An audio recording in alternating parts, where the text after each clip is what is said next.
Hey,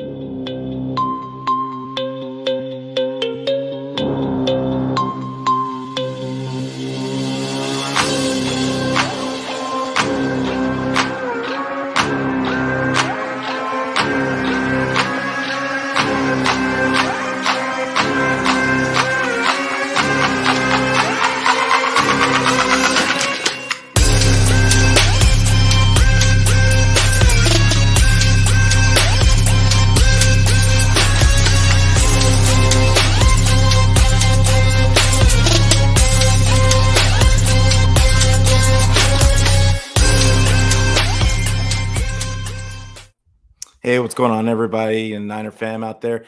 This is the Niner Fanatic Podcast, and I am your host, Peter Lucas. Today, I have with me another special guest. You've probably seen him on my show before, and I've been on some other shows with him also. It's Chris Polo. Chris, why don't you let them know where they can find you on the socials? Yeah, if you find me on Twitter, it's just in my display name right now. So it's just Chris Polo with 2 underscores. If you go to my bio, also there's my link tree. My YouTube channel's on there. You should subscribe to that. Once I hit 100 subscribers, I'm like 15 away. Doing a Nick Bosa jersey giveaway. Also, I try to put some stuff like the audio on Spotify, Apple Podcasts, Amazon Music. And I'm going to start doing more live streams too. And I also got myself on Twitch, and it's all in the link tree there. So that's where you can find me. But thanks for having me on again, Peter. Hey, dude, I'm really happy to have you on today. You're one of my honestly, you're one of my favorite guests to have on because I think we have a lot of similar views Yeah. on the 49ers. Not so much in basketball, but this isn't that type of show. So, Yeah. but yeah, so we were talking about it off air, and honestly, we're like kind of all of us content creators are out here just kind of grabbing for anything to talk about. But that's why I kind of named this show Non-Stories, is because we've got a whole bunch of non-stories out there. And like I wanted to start today, talking about, the video that everybody's been talking about all day and yesterday about the video of Edelman agreeing with Martellus Bennett's statement about Jimmy G. And it's really such a non-story because, I mean, they're talking about the way that, he called him something that I'm not going to really repeat on air, but the way I look at it is that was when he was on the Patriots. He didn't know that he didn't know if he was getting traded or not getting traded. His agent wanted to keep him healthy. That's the way I kind of look at it. So I feel like it's kind of a non-story other than Martellus Bennett just opening his mouth, which he did that a lot in his playing days. But do you think NFL players really respect Jimmy as a QB? It is a little interesting, and I think the reason it's more interesting for Niner fans is because whenever people or players talk about Jimmy G, they talk about how great of a guy he is and how great of a leader he is. You have Eric Armstead basically saying like he saved them. Personally, I always thought like they're lying without lying at the same time in certain ways. At least the Niners players, and maybe obviously not necessarily like Edelman and stuff like that. But he's the team's starting quarterback on the roster. So, like, what else can they say about him other than talk about how much they love the guy and how much they respect his leadership and all that? I think you start to hear certain things about how, like, players on the Chargers or during the joint practice were, like, laughing at him when he was practicing. And you start to hear, like, the Chiefs players after the Super Bowl, like, thank God they stopped running. There's lots of people in media that start to like call Jimmy out for like basically just handing the ball off and stuff. But I think the one interesting thing that you could there's maybe to think about here is Julian Edelman is not a current NFL player, right? He's not someone that's on Jimmy's team anymore. He's retired and he's out of the league, so he can be more free with everything that he says really about anybody in the league. So the stuff that he did say about how he wanted to protect his body and he decided to not play, that's where it does get a little more interesting too for this situation, because it does kind of line up with how the shoulder surgery situation is being handled. Because although, yes, he's definitely got to protect his body, I don't blame any players for doing that one bit. But it was kind of like the whole thing of, oh, did they really just time that in a way to really screw his own trade value as kind of like some pettiness back and forth between the Niners and Jimmy G's camp. So there's that part where it's kind of interesting. So when you hear that story about Edelman telling everyone how, yeah, he basically decided to just not play and they were all pissed about it, it starts to like, okay, now there might be a pattern here. And it seems like there's some like feelings toward his agent too, is what they were really Yeah. mentioning. Like it's his camp in general. So I think that players on the Niners do give him a much bigger pass. And the interesting part of it as well is that, and maybe I'm reading a little too much into it, but the guys that are talking about that, like Julian Edelman specifically, he's a Super Bowl champion. Like he played with guys like Tom Brady that were legitimate leaders, and that was an organization that just had a great culture of consistent success for years. Probably the best in terms of like consistency throughout, or at least longevity of success. And he kind of understands the difference between like getting so close and what it really takes to get to that point, to reach that goal of being a champion and consistently staying in that position, and what that takes mentally and physically, and the sacrifice that goes into it. And the players on the Niners have not really seemed to associate winning with Shanahan. It's more just Jimmy, because some of them were on those teams that were really, really bad. And once Jimmy got there, obviously the win streak happened. So Trey Lance will likely change that, but Edelman could, probably easily see the difference between a guy like Tom Brady, for instance, and Jimmy G, and just the difference in attitudes. But yeah, it is interesting just because of the whole shoulder situation, I think. Yeah, I mean, initially when I looked at it, I was intrigued, of course, just because I mean, it's like we literally have nothing to talk else to talk about. But I really, the more I watched the video, I watched it a few times because everybody was posting it on Twitter, and it's really, I mean, they know him as Jimmy on the Patriots. They know him as, they had him for a couple of years. He played a couple of games, but they only know him from those couple of games that he played, and the fact that he got to sit behind Tom Brady the whole time. They didn't know at all the player that the 49er locker room got to know.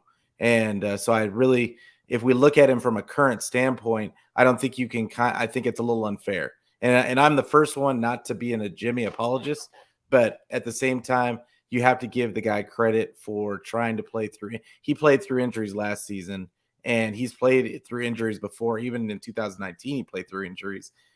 Granted, that's the whole reason I feel like the 49ers went and got Trey Lance, was just because they couldn't really count on him staying healthy, and like he missed almost 2 entire seasons. So like he kind of really forced their hand, not him, but his injuries kind of really forced their hand into replacing him.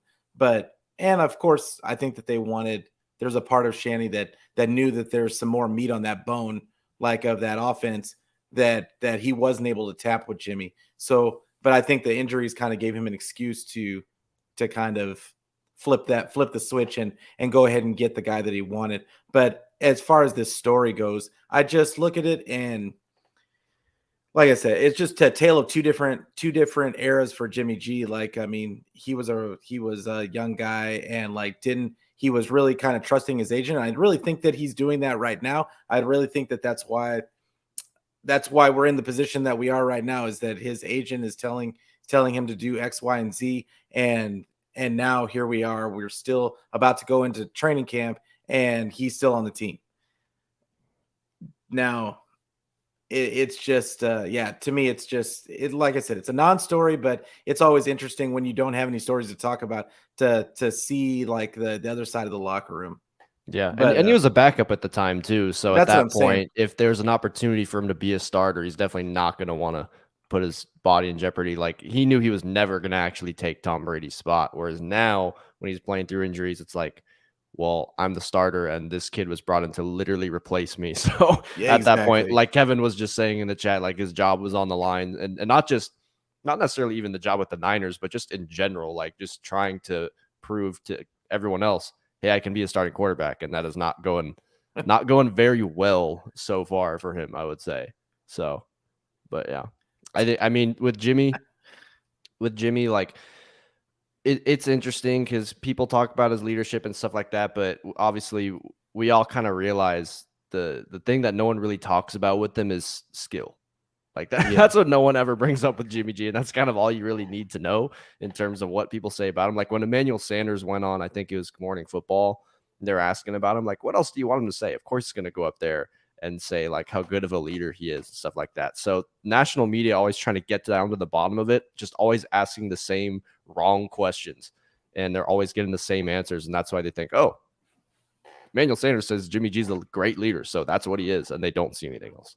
Yeah, and I mean, but when you're, yeah, like you said, when they're looking for, when a quarterback gets to the NFC Championship and gets to a Super Bowl, you have to, as a media member, they gotta find something that gives them a reason.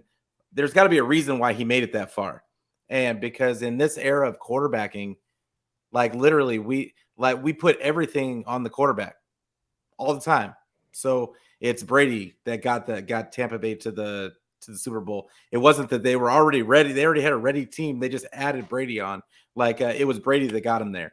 It was whoever. It was Peyton Manning that got the Colts there. It was all the great. It's Mahomes. It's always the quarterback. They always like to put it on the quarterback. They never really talk about the real, like the entire team. So yeah, like I just feel like it's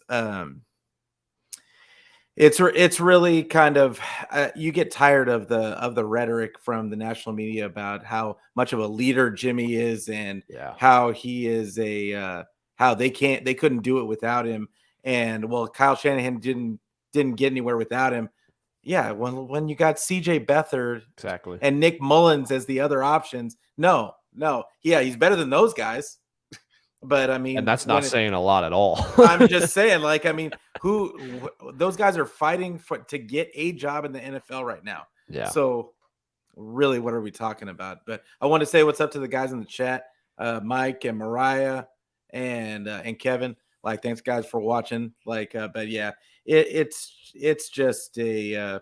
I wish that we could have had a more amicable release, and I think if Jimmy G would have gotten traded like a long time ago, like not like at the beginning of the offseason, that I don't think we'd be talking as bad about him right now. Yeah, because we would have totally just been fine with it, just moving on. But like him exactly. still being here is just like, I think it's tired out the entire Niner fan base, because we know that he's gone, but because he's still here, and it has nothing to do with the fact that he has a chance to play with them. It has all to do with the fact that if they cut him now, they're on the hook for $7.5 million.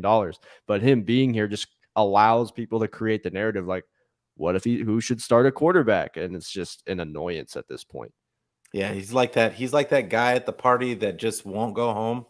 Yeah. And you're just like, hey man, you keep looking at him. Hey, you know, it's time like to I want to go to bed. Like, yeah. But yeah. So Jimmy should finally be throwing in the next couple of weeks. Do the 49ers find a trade partner, or do they wait till week 1 to cut him? What do you think about it? I'll let you go first on that. I think he gets cut very fast. I think like as soon as he's healthy enough to pass a physical, like they might like try to shake the tree to see what falls out, but I don't think it's gonna happen. I mean, like for instance, in terms of a fit for him, I could see him going to Cleveland because they're looking to unload Mayfield, and he was basically saying like they've moved on. And I think that being in a situation with a good O-line, having Nick Chubb to hand it off to, having Amari Cooper there, like he has talent that could maybe bail him out. So what better spot for Jimmy G than to be on a team like that? And the thing is, I just don't see anyone giving up actual trade or giving up actual like draft capital or giving up any players to get him, knowing the Niners are in a situation where if you were to keep him and have him on the roster week 1, that would be so blatantly stupid because you have $25 million sitting on the bench and you have this Debo situation over your head right now. And also just in general, even if you had the money, why would you even entertain the possibility of that divide in that locker room with that quarterback you just invested everything into? So that wouldn't make any sense. I think he's going to be cut. I think teams are going to call that bluff and just understand, like, listen, they're going to call us for a trade. We don't have to do anything. And honestly, because if I'm the Browns or if I'm somebody else, I don't think Jimmy G is going to move the needle for my team to the point where I'm going to feel like I really missed out if someone else were to beat me to getting him. I'm not going to care all that much in all honesty. Yeah, no. Like, and I mean, I just look at it the way I'm still looking at it is so I feel like the Niners are going to camp a little bit later than other teams. And I think that there's a lot of teams that are going to go like a week. They, to be honest, like the 49ers are looking, I think they're still looking to get anything that they possibly can. And they're waiting to see if somebody gets hurt. I do agree with you on the Browns take, but I still think that Carolina's a player in this because I think with Baker rumored to go to Seattle, which we don't really know, nobody really knows, but Yeah. If that happens, then I could totally see them needing the like everybody's kind of talking right now about a trade, maybe the 49ers eating some of that Sam Darnold money and then doing a swap him for Darnold, which I think I'd be open to that. Like if it depends on how much of his pay are we going to have to eat. Like I think more than 8 million, I say no.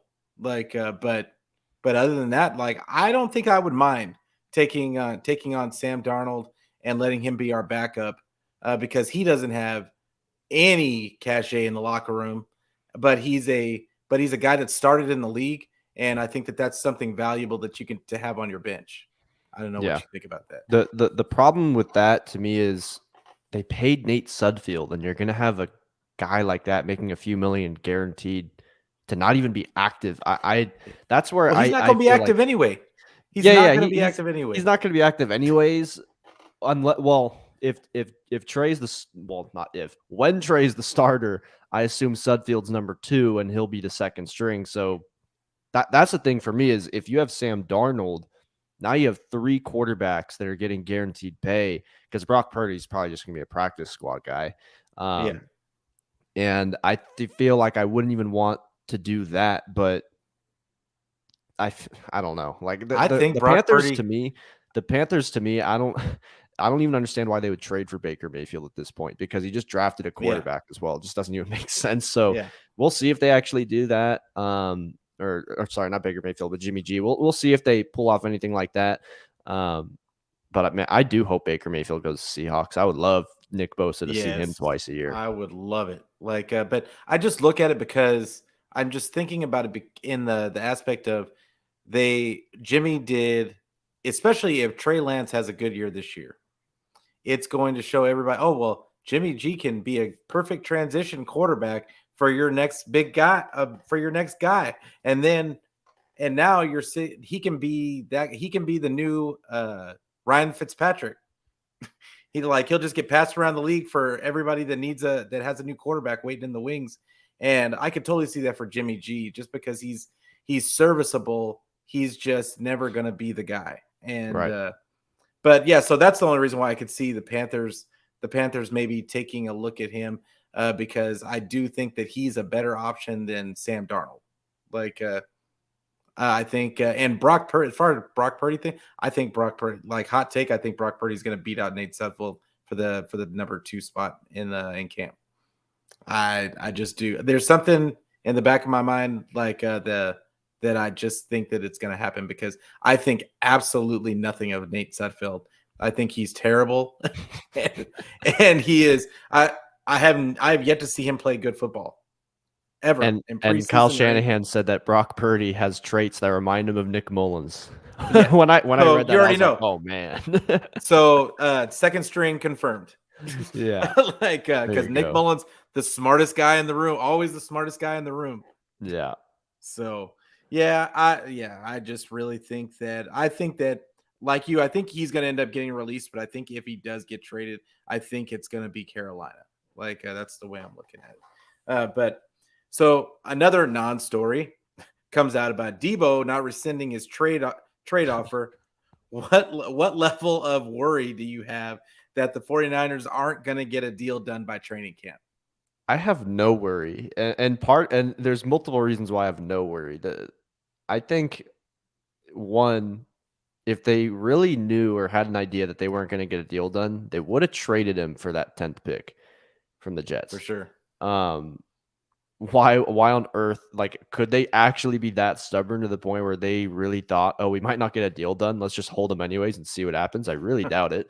Yeah. um And I think also the reason I'm not really worried is because it's just like I said earlier, like I think everyone's just annoyed by the combination of this, the fact that Debo hasn't been figured out, and by the fact that Jimmy hasn't been figured out either. It's like both situations. It's like just get rid of one guy, figure this one out. It's like these two things are in the opposite places that we want them to be in right now. But I think they're going to get a deal done before week 1.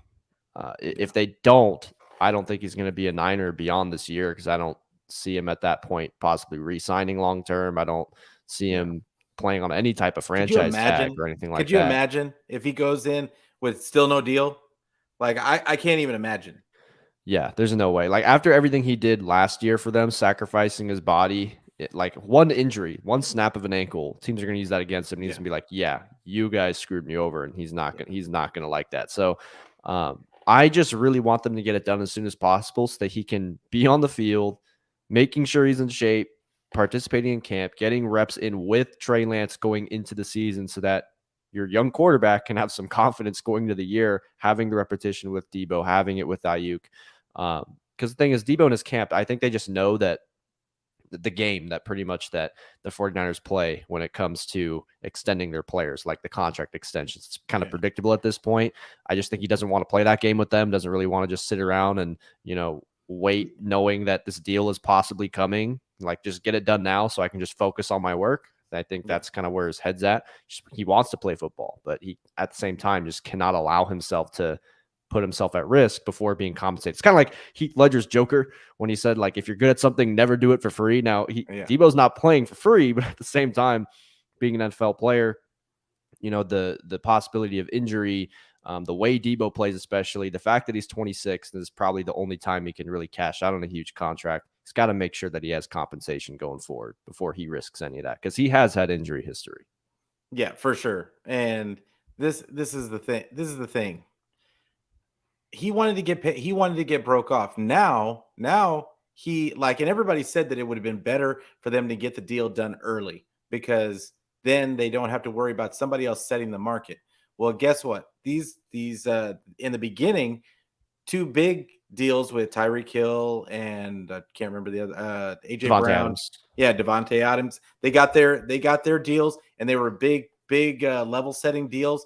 But then magically, well, then that AJ Brown deal came, which brought it down a little bit back down to reality. And now Terry McLaurin got his deal, which is almost the exact deal. And I don't know if Kevin is still even watching, but but when we had a conversation a couple days ago that it's that was almost the exact deal that I said was going to happen for Debo. And I think that that's really what, because Terry McLaurin is really kind of comparable, I feel, with Debo. Like Terry McLaurin is a great receiver. He hasn't really had a quarterback to really show how great he is. Like, but I think that he's on that same tier with Debo, and I think that's how a majority of fans and executives kind of see him on that same level. So that was what the level I kind of see him getting. I don't know about you. Yeah, it's something around there. Maybe even if it's just a little more, probably just somewhere around there. I mean, it's kind of, we had to see the guys that were in that same draft class get their deals to see what it was really going to look like. Like Devontae Adams, Tyreek Hill, you can make the arguments for those guys. Like, well, they've been doing this way longer. Whereas these guys, they're getting their first extensions. Like, it's possible we end up seeing a DK extension before we see Debo. Who knows? Yeah. So we just gotta kind of wait and see. But man, every time I think about this, I'm just like, I go two ways. One, I think, damn, we picked Jalen Hurd instead of picking Terry McLaurin when we could have had him. But then I think to myself, yeah, and that's exactly what happens, I imagine. And then I think to myself, oh, that means in the Super Bowl, Jimmy would have overthrown Terry McLaurin instead of Emmanuel Sanders, and we would have been the same spot. But yeah, I think it's going to be somewhere similar. I think it's a really good step forward, getting closer to the Debo extension. I think we're all just kind of anxious to just see Jimmy get sent away and see Debo finally sign that contract. Yeah. I think it's coming, and I just think that, like I said earlier, it's a non-story in my opinion. It's just people grasping for straws, something to talk about, because there literally is nothing on anybody's news except for Deshaun Watson, and I don't think anybody wants Right. to go down that road. Like the headline for Debo, like it's not untrue, but it's also not new. Like Yeah. it's not like It was like, okay, anything new. tell us the exact same thing that Yeah. we already knew. Yeah, Like, they're just and like they're just reshuffling the rewording words it. a little bit, and it's the Yes. exact same situation. Like this has not changed. Like the dude was flying to the Bay to go to Warrior games, and then people were like, "Oh, he's in the Bay," and then right after the game, he's back in the airport. He's going to Yeah. Texas or something. Yeah, and then he was in LA, like, or he said he didn't practice, or he didn't practice or didn't train in LA, and then of course they got him in LA. Yeah, exactly. Like it's just a bunch of nonsense. But so what? Let's move on from like the non stories, and let's get into Trey Lance a little bit. Trey Lance, I feel I like all of us Niner fans are really excited about Trey Lance coming in this coming season, right? So what do you see as a successful season for Trey Lance, like is regarding like yards, touchdowns, the amount of interceptions, even wins? Like what do you think is a successful season for Trey? It's tough because I Yeah. have high, like I am very hopeful that he's gonna have a great year, but I also just don't want to set the unrealistic expectation. Like I look at what Jimmy G is able to do, knowing that one, he's not mobile. It's a guy that Mhm. can't push the ball down the field. He can't throw outside the numbers, and a lot of his yards that are coming off yards after the catch. So, assuming the offense is healthy and the offensive line is holding up, I could see him having like like the 3,500 yards. I think that would be great in a first full year playing, especially in a not playing a lot in college and having to sit last year, and it being a run heavy offense. I think that's the part where it's tough, is because this is a very run first physical team where it's kind of hard to think, okay, what really is a successful stat line for Trey Lance as a quarterback Mhm. when they're not exactly an aired out football team. I think if I'm going combined touchdowns, I think he can get around like the 28 range, because I think he'll have over 20 touchdown passes if he's healthy 100%. I think he'll probably have closer to like 24, 25. Mhm. If I want to be like conservative with it, I think he's capable of getting to 30, but I want to be a little more, Yeah. cautious with that. I think he'll have some rushing touchdowns in there. So we're around like the 28, like high 20s, maybe low 30s, and total touchdowns would be incredible. Interceptions, it's going to come. Like it's going to happen. There's going to be the Yeah. games where he makes mistakes. He has a bad throw.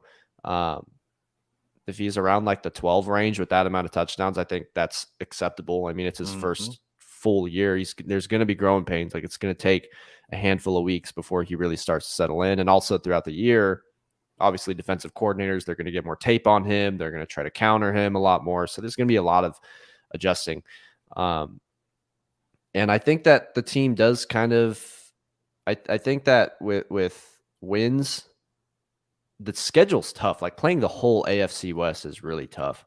Yeah. But even then, As like, well as our division.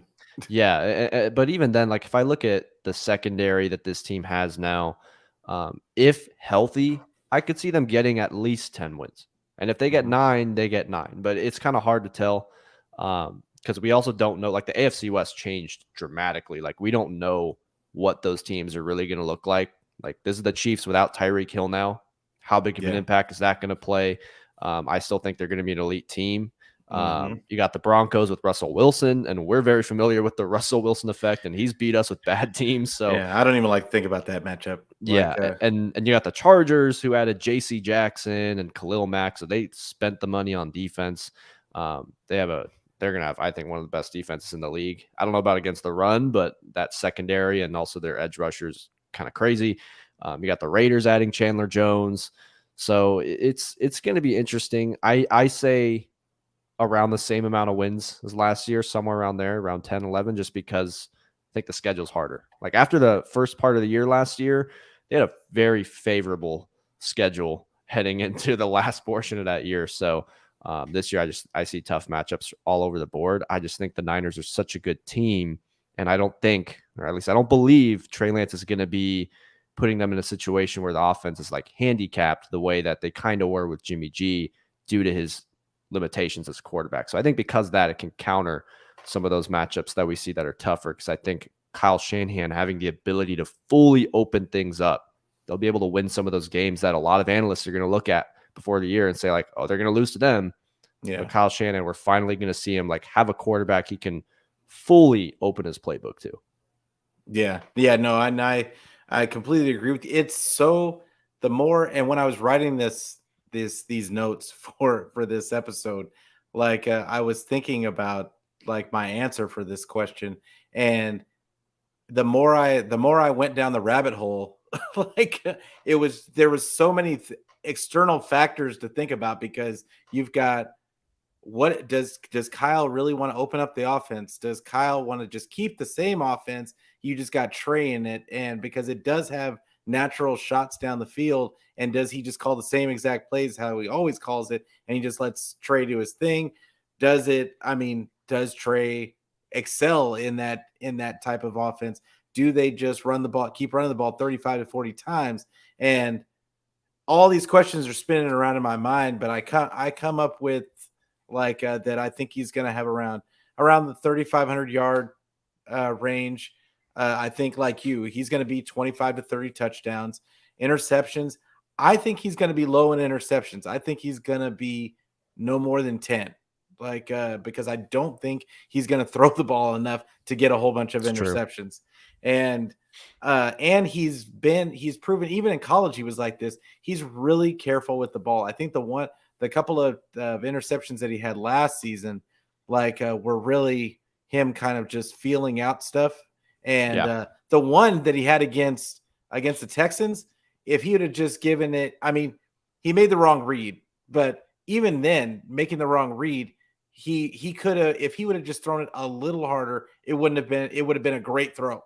It was just like an inch away from being a great throw. I think with a full off season, a full training camp, full preseason, I think we're gonna get to see a better Trey, a more confident Trey, and I really think that's the key for Trey, is his confidence level and what he's seeing on the field, and him just being decisive about where he's going with the ball. So I think, as far as like the win from the win column, I'm putting the floor at 11 wins for this team, because I look at, and I think that they could win.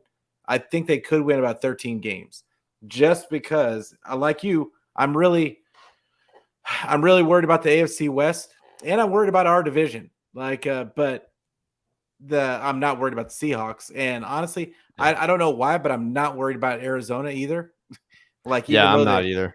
Even though they swept us last season, I'm just not worried about them. I think that they blew us out, but I think that a lot of these things are going to be solved by not having Jimmy Garoppolo being back there killing drives. And everybody gives this is one thing I do, and I know I'm going long, but this is one thing that I want to bring. A lot of people bring up Jimmy Garoppolo's third down stats. Third down numbers. I don't understand it. How many drives did stalled out because this guy couldn't make simple wide open throws? Mm-hmm. I don't care what his percentage was, honestly. Right. When I watched the games, this guy was killing the offense. There was no continuity in the offense because he would keep trying to hammer the ball into the same spot. But I don't want to make this a Jimmy bashing set. This is really about Trey. And I just think that Trey he's not worse than Jimmy Garoppolo. And that's the main point. And is that he's not going to, not so much that he's not going to make the same mistake, but him taking those shots is going to open up the field, and teams are going to have to respect it. Exactly. Yeah. Because with Jimmy, when people talk about the third down stuff, it's crazy. Well, you know how many times he's struggled to get his team a first down on second and short or something like that, and they're forced to be in those third down situations because the dude can't make a bunch of different throws, and Kyle Shanahan has to game plan around that. It just makes things a lot tougher. Literally the Green Bay game on 3rd and 7, they literally handed the ball to Deebo Samuel in the backfield instead of throwing the ball. No other team is doing that. So I think Trey has always been a good decision maker. I think his interceptions are more just going to come from the speed, I think he'll make like probably the right reads, but I think the speed of the game might get to him in the beginning a little bit. Mm-hmm. That first year, it's going to take some time, especially, you know, his youth and not having the most experience exactly for young quarterbacks. So Mm-hmm. I think that'll get to him. He'll have some throws where we're going to be like, okay, what the hell are you doing? But it's a rookie throw. Like, it's not a big deal. The problem with Jimmy was he wasn't making enough plays to offset those mistakes. Exactly. Trey Lance can probably make the plays to offset those mistakes and make up for it, or, do more to make sure that it feels like those mistakes didn't even really matter. Whereas Jimmy G, every time he makes a bad throw or every time he throws a pick, it feels like in some games, like the Cowboys playoff game, that was the only reason they were even in that game, was because of that throw Jimmy made. Like, Yeah. that's the difference, is when Trey makes a mistake like the Texans game, look at how he bounced back in the second half. That's the difference. And yeah, it's that, and that's what gives us so much hope for this season, is that we saw Trey make adjustments in a half, and he didn't go back to making the same old mistakes. Jimmy will keep throwing the ball in the same spot over and over again, and to the point to where teams know that he's going there, and he still is going to throw it to that spot. Mm-hmm. Like, he's not looking off anybody. Like, it is what it is. But do you think Kyle comes out of the gate firing with Trey? Or, like I said, do you think that he's going to just keep running the ball 35 to 40 times a game and just kind of ease Trey and let Trey kind of manage the game and take shots when they're there? I think he's going to ease him into it. I think they're still 100% going to be heavily running. Like, I think that's how, if Kyle Shanahan wants to win games, that's how he'd ideally like to win it. Mm-hmm. But I do think that he's not going to be afraid to draw up those shots for Trey Lance, because I think Kyle's the guy where he's going to want to give Trey Lance that confidence. So I think knowing, like, let's say the offense is executing better than last year, especially since, like, they were just not moving the ball in the first quarters of games last year to start out the year. Like, it was just bad to start out the games. Yeah. If they're moving a lot smoother and they're getting up early, especially those first two games, you got some favorable matchups like with Chicago and Seattle.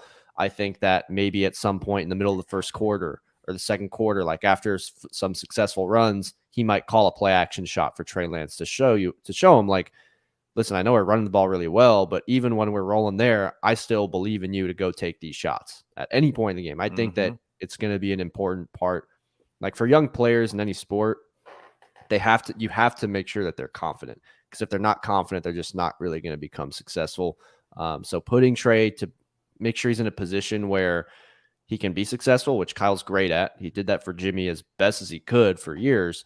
Being able to do that, and also just showing Trey, like, you're the man here, and I believe in you to take this team to another level. I think that's going to do a lot for him mentally, especially the slander that this guy's been getting for someone who was supposed to redshirt for a year. It's pretty ridiculous. So I think Kyle Shanahan's just excited also to probably finally get to utilize Trey Lance. I think that we saw it, like, week 1, he literally threw Trey Lance in there to throw a touchdown in the first drive of the year. So I think he's going to be really excited to draw up those shots for Trey. Yeah, and I've said this on my show before.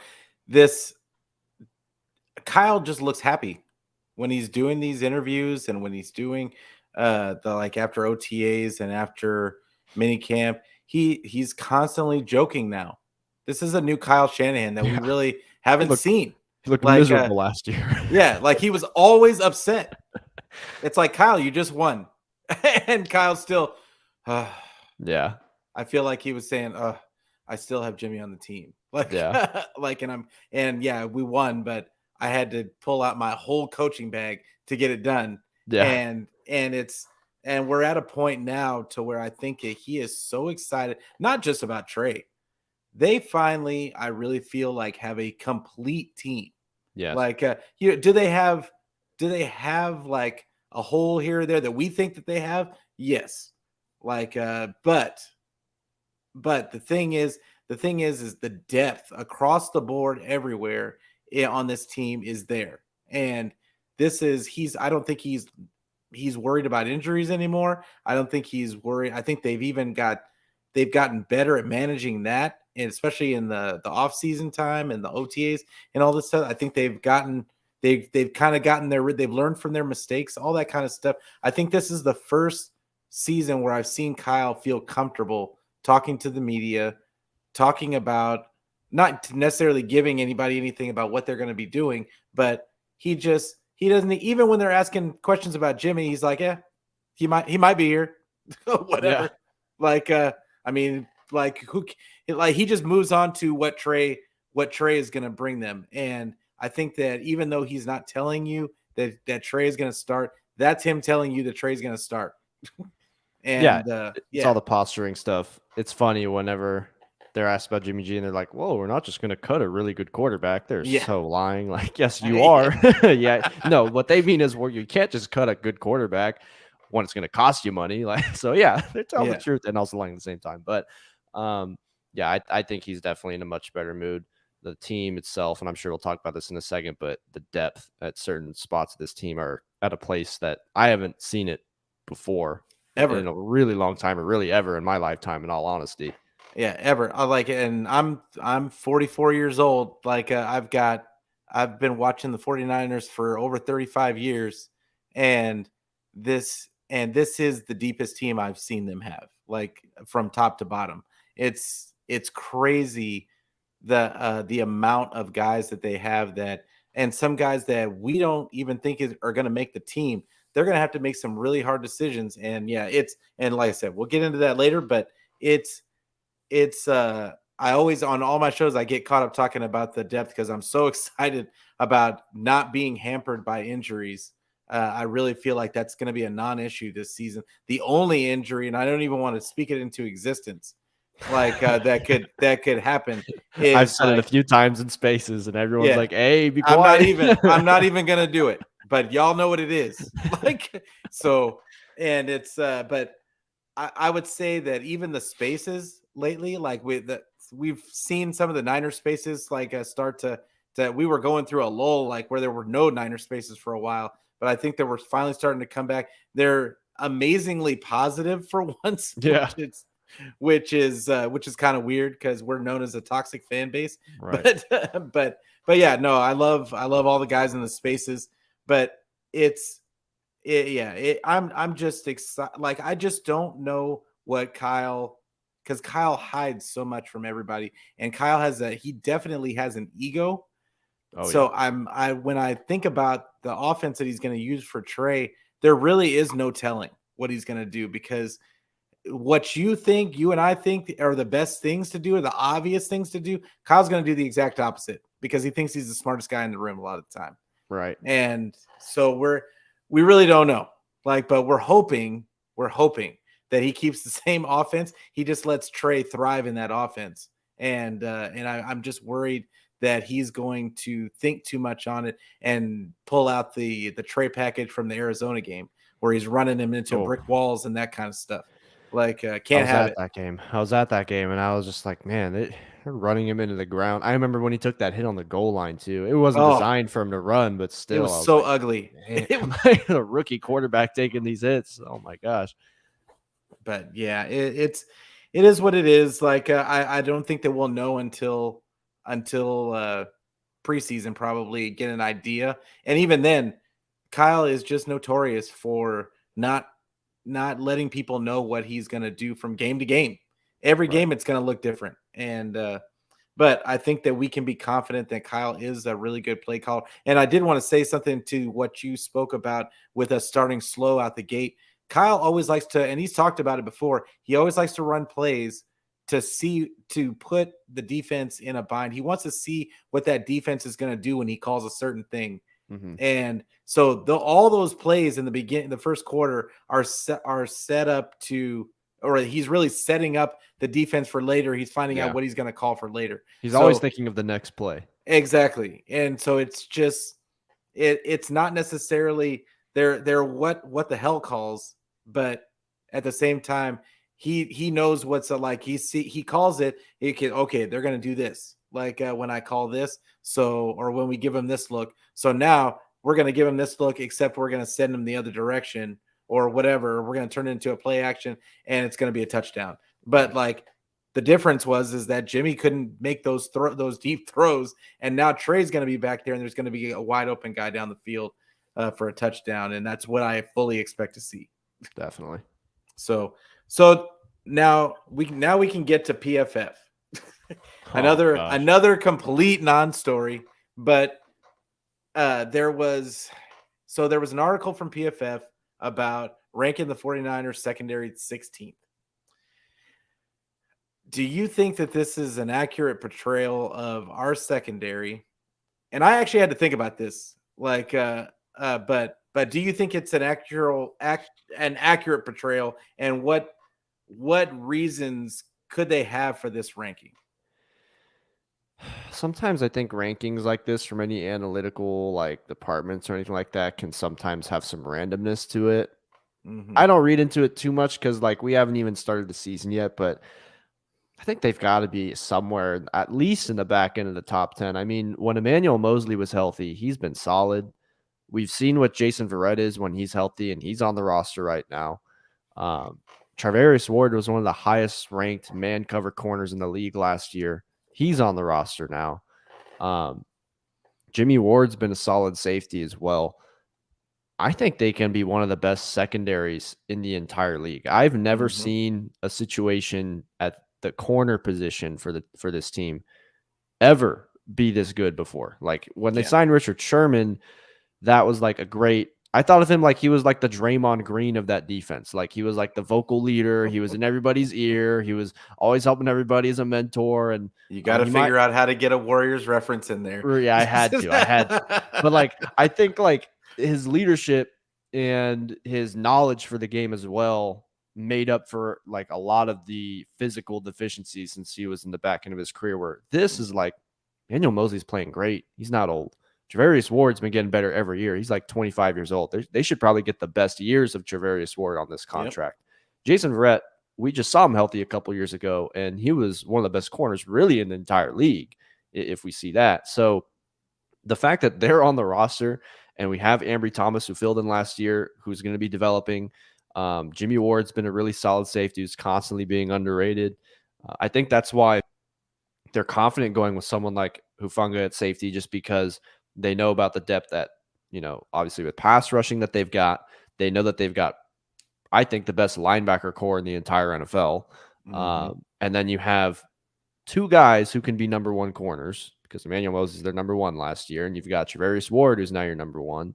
Jason Verrett's actually the third guy, if healthy, could be a number one. I think that's why they're comfortable saying, okay, as long as Jimmy's back there too, like we don't have to worry about that other safety position as much. So I think their secondary, and it might be harder to isolate that for PFF just because they're looking at the linebackers, they're looking at the pass rush. But I think just the corners that we have, how greatly it's upgraded from last year, assuming healthy, I think they got to be somewhere in that top 10. I'm not going to put them like in the top 5 or anything like that, but we saw how that whole defense was in the playoffs, because the defense is not really healthy last year till toward the end of the year. And when we saw them finally healthy, like going into that Cowboys game, that was the number one offense. I know that a lot of it was the pass rush, but that was the number one offense, and they were shut down. We look at the Green Bay game. That's against the MVP of the league, the first seed team in the NFC, and they were shut in his down. house. In his house. And I know then it was the Rams snowing, game too. Only 20 points. House.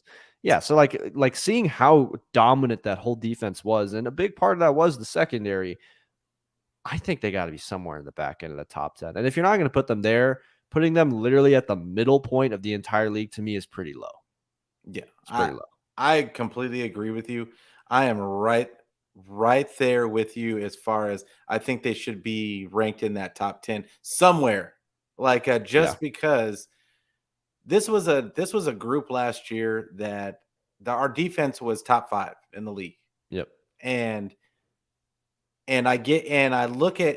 look at where they came from, because early on we had the injuries, like you were saying. Then all of a sudden, we had Josh Norman starting for us. That punched balls, punch outs somehow became a stat. That's how bad he was. He was letting people catch the ball and then trying to punch the ball out after the fact. It was just. It was just terrible. So, but they were still in games, even with that with him on the squad. I give so much credit to D'Amico Ryans Yeah. because to manage those injuries, I thought Salah did a really good job. The year, even 2020, when we had so many injuries, we still had a top 5 defense.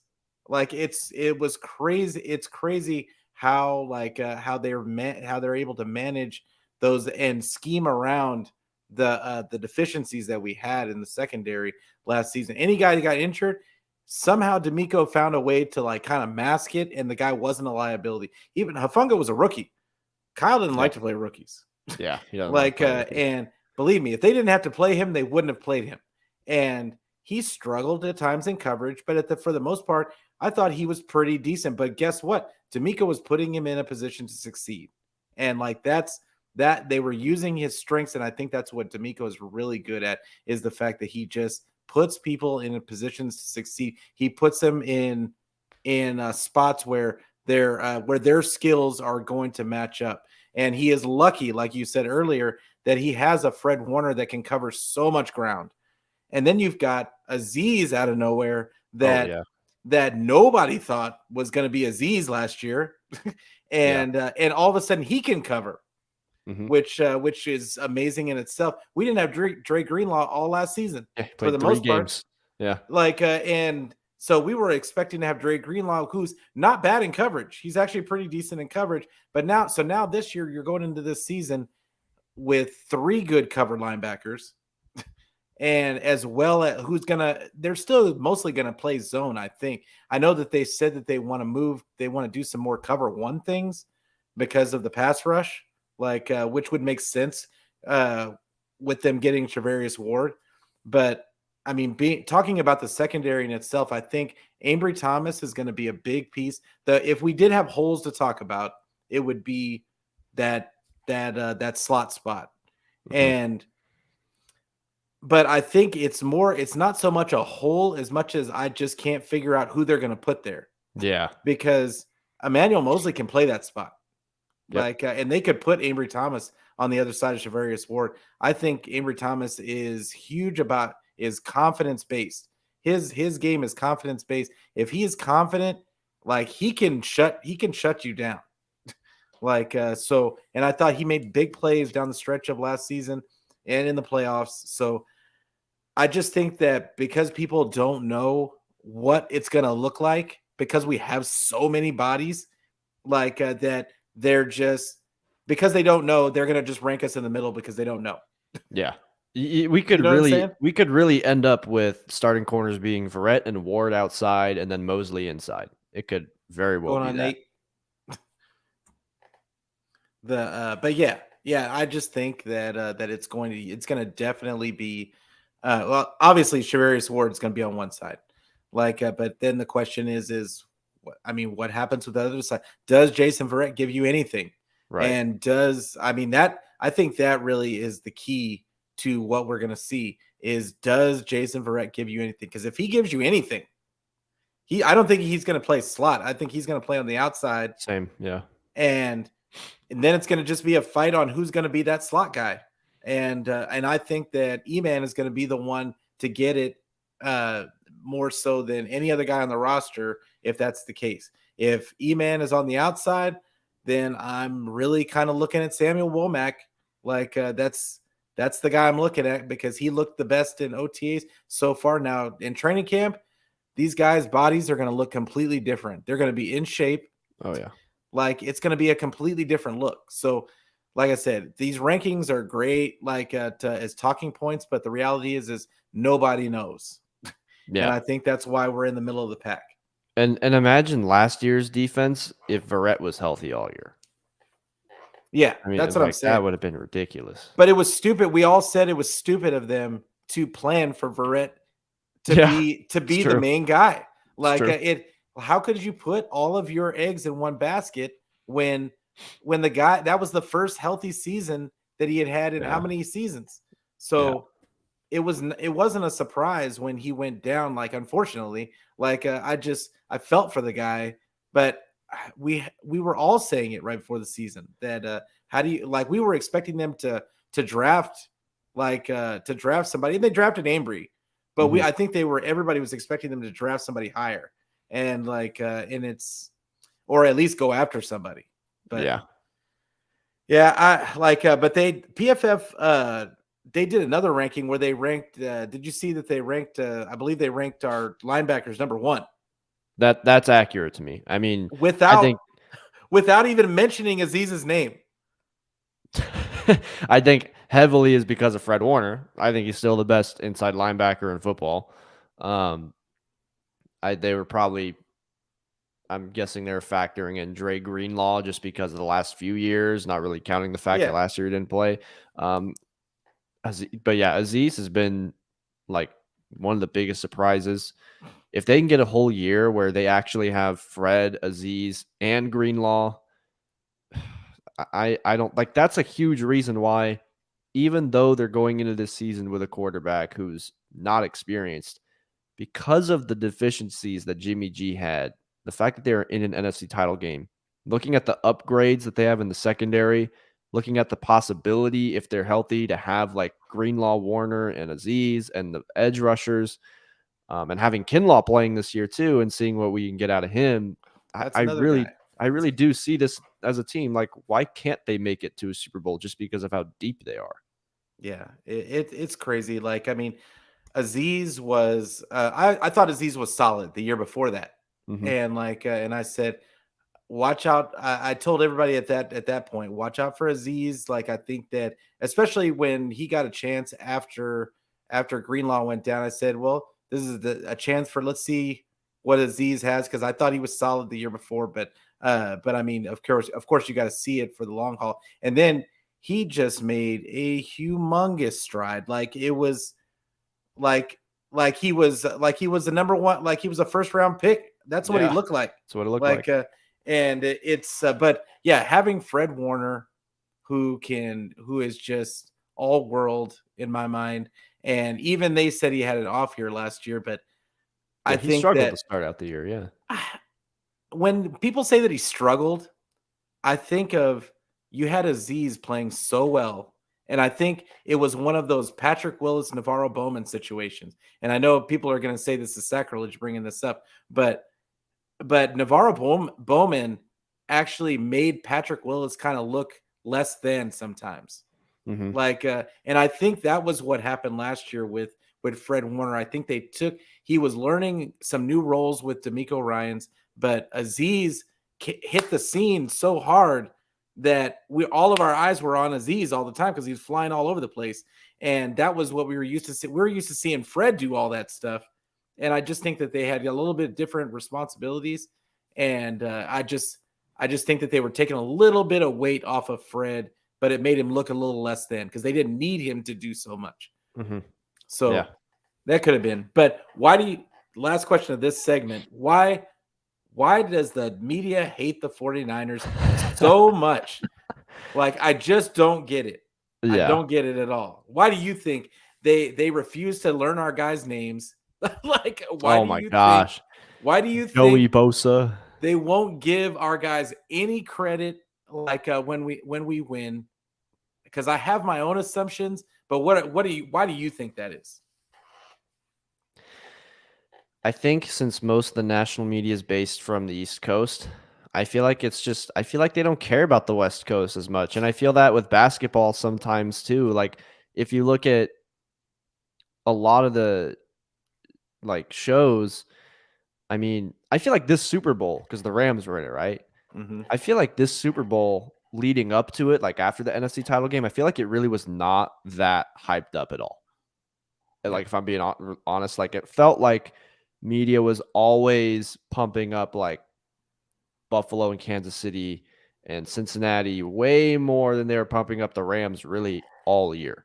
Um, and I thought the Rams at the beginning of the year were going to go to the Super Bowl. I feel like there's just always that bias towards the East Coast, Mm-hmm. and it's funny because like you'll see it all the time. Like I can transition to NBA a little bit. It's like because these shows on ESPN and stuff, they're all based out of like Bristol, Connecticut, or New York, and a team in California wins the NBA Finals, but like people are talking about like the Brooklyn Nets and it's like before the Kyrie drama, like people are still talking about like players on the Nets or like going into the NBA finals, right? Like the power indexes that ESPN would come out with saying that Boston had like an 86% chance. Like I just see that constant pattern of national media being so infatuated with East Coast teams and East Coast players in different sports. Whereas when it comes to West Coast, it feels like it takes a lot more to get the respect from national media. I don't know what it is. In all honesty, like obviously not all these outlets are solely based out of the East Coast, but I mean, it's just like embarrassing to be watching playoff games and they're saying Joey Bosa instead of Nick Bosa. Like, how do you not understand that? And then you see like Nick Bosa not get put into the all pro team.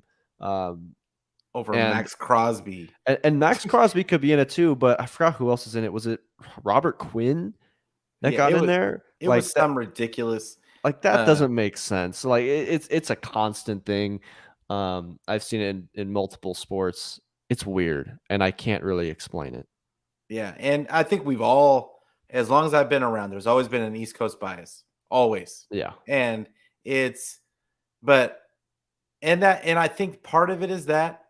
I think that part of it, as far as the 49ers are concerned, I think that's a big reason. Like, and of course, that's another topic for another show, but I definitely think that's what was going on for the Warriors. Oh Like, yeah. it was definite East Coast bias because there was nobody on the planet that could honestly think that the Warriors didn't have the firepower, like for there to be that large of a percentage of 86%. yeah, like that. What? When I saw it, I was just like, wait a minute. Like, I'm a Laker fan, Yeah. like, but I don't hate enough to not recognize the firepower that the Warriors have, and the fact that I didn't think that the Celtics could match that.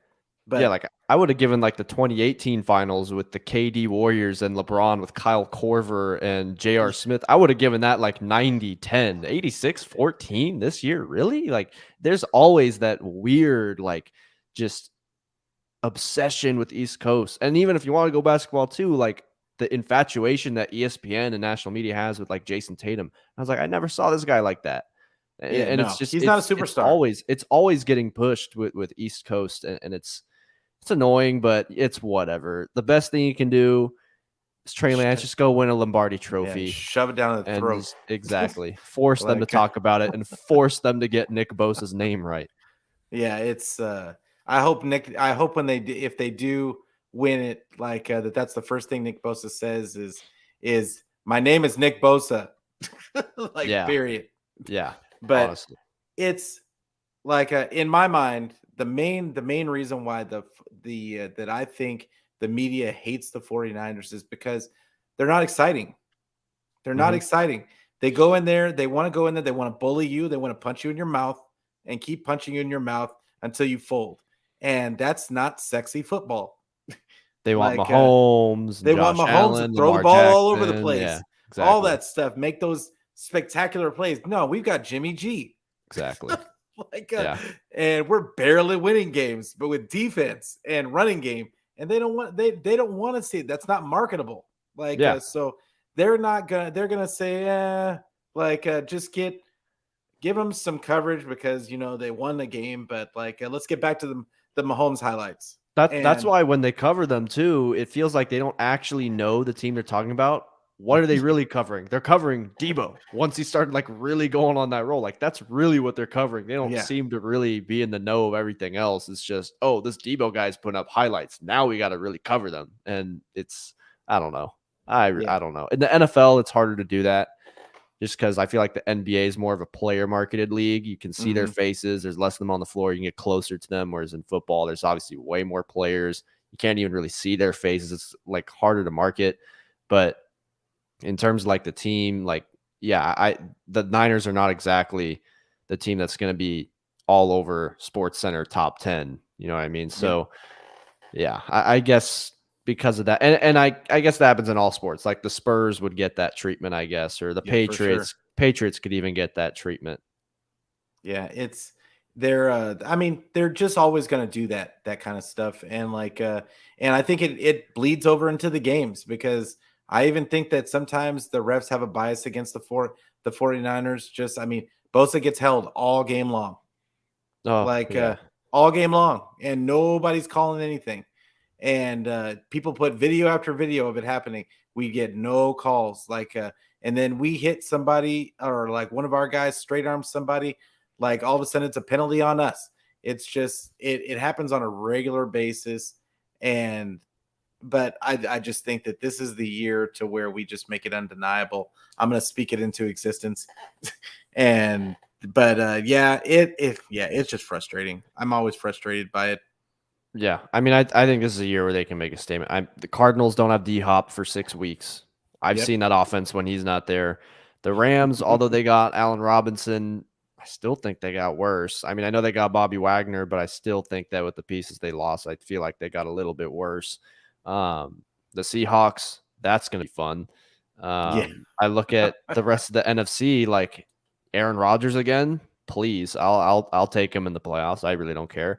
You AFC's know, loaded. Like there's not a quarterback gauntlet in the NFC the way that there is in the AFC. So I feel like there's a really good chance. There's probably only a few teams the Niners would have to go through. Whereas in the AFC, it's like Joe Burrow is like, I don't even know if you'd put him in top 5 in terms of talent of quarterbacks in that conference just because of how loaded it is. yeah. So I think the Niners are in a good spot right now. Yeah, I think they are too, but mainly because everybody's already trying to hand the AFC like the best conference and all that kind of stuff. Like they're saying that they got so much stronger in the off season. Every season, and I don't understand why nobody learns this. Every season, some new breakout players happen Yeah. on teams that nobody thought was going to happen, and now, and now all of a sudden that power weight just shifts over to the other side, and like teams that you didn't think were going to be anything, all of a sudden they're in the top of their division. Mm-hmm. So, but as far as so I just say that to say that we don't really know. Nobody really Yeah. knows like No what one it's knows. going to look like. But I am supremely confident in our division because, like you said, I agree with everything that you said about the teams in our division.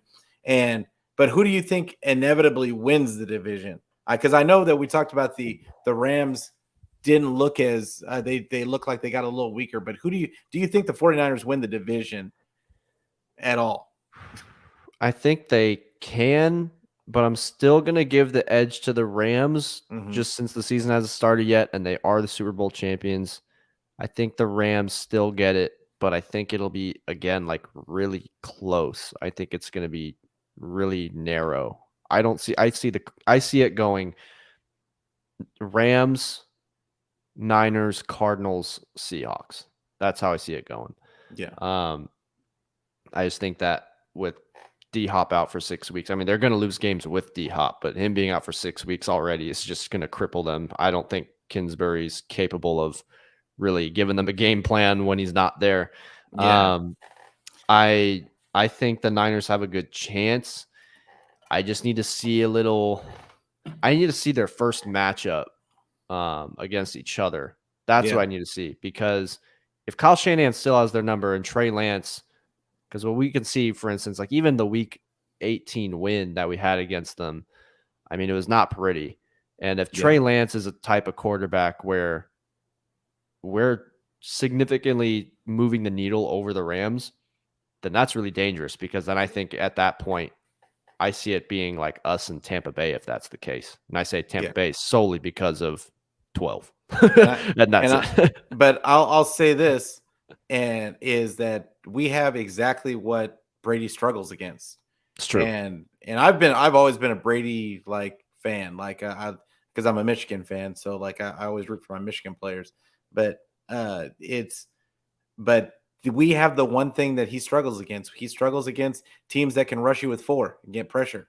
Mhm. And that's so I think if we get to that point and he's the one that's in front of us, I'd be more confident. I'd be more confident that we're going to win. Yeah. Just because I think that we have the team to do it. Um, but with that being said, so we're going to speak it into existence. Is Trey Lance going to going to make it through every game this season? No injuries. You know what? I'm gonna say he does. I'm gonna say he does.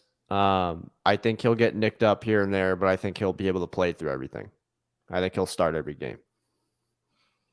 Yeah, I'm going to speak it into existence. I'm going to say that he does. I think that that Kyle, like I said earlier, I'm inclined to think that Kyle is going to use the same game plan and he's going to run the ball 35 to 40 times a game.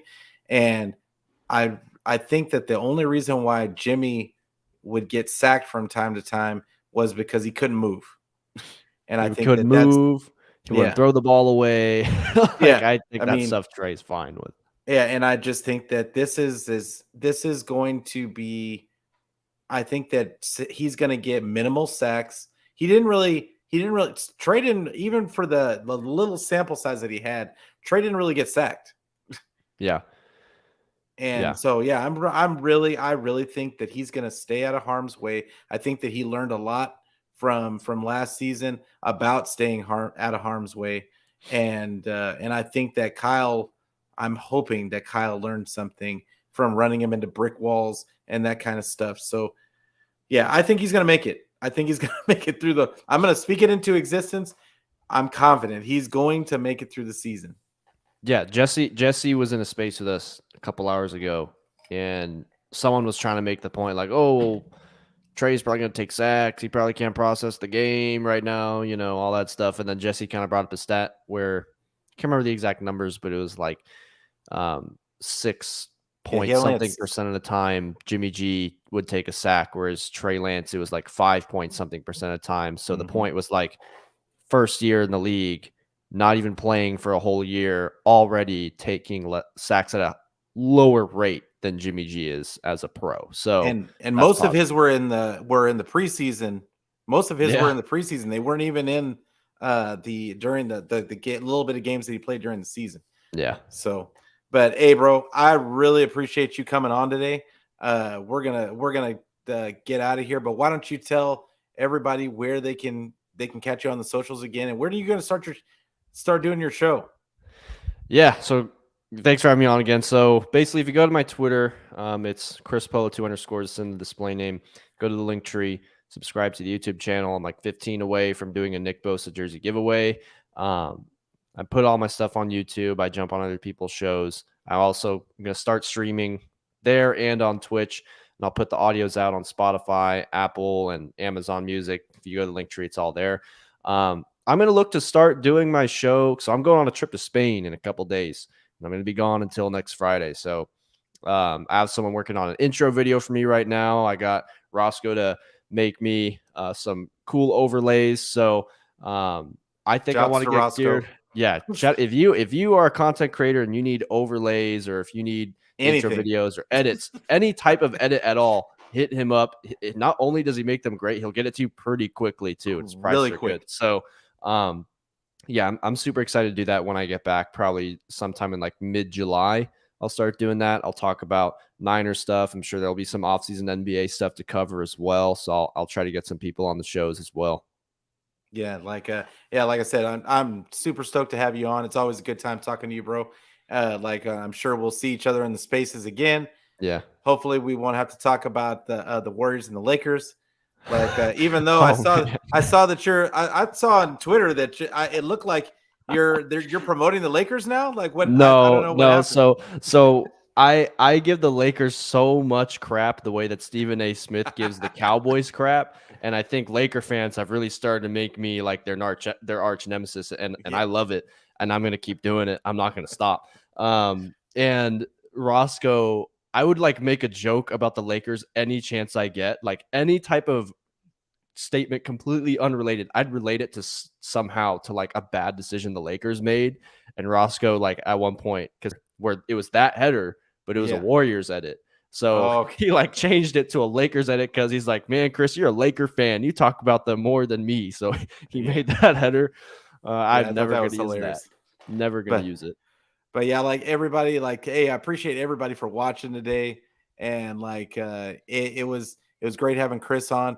We will be, like I said, I'll be on next week again, and we're gonna keep finding stuff to talk about. Find us somewhere. There's not a lot, but like the Niners have doing an outstanding job of finding something. There's always something that comes out that we can figure out what to talk about for an hour. So we'll be back next week, and we'll be talking more Niners. But yeah, thanks. I make sure that you subscribe to Chris's channel. Make sure you subscribe to this channel if you haven't subscribed yet. Tell your friends. Please hit the like button, bang on the notifications, hit me up on Twitter. I'm on Facebook. Like, you can also catch my the audio on your favorite podcast provider. So just go out there and get it. But thanks to everybody for listening. Thanks to all the people in the comments. Thank you guys for listening also, and I will see you guys next week.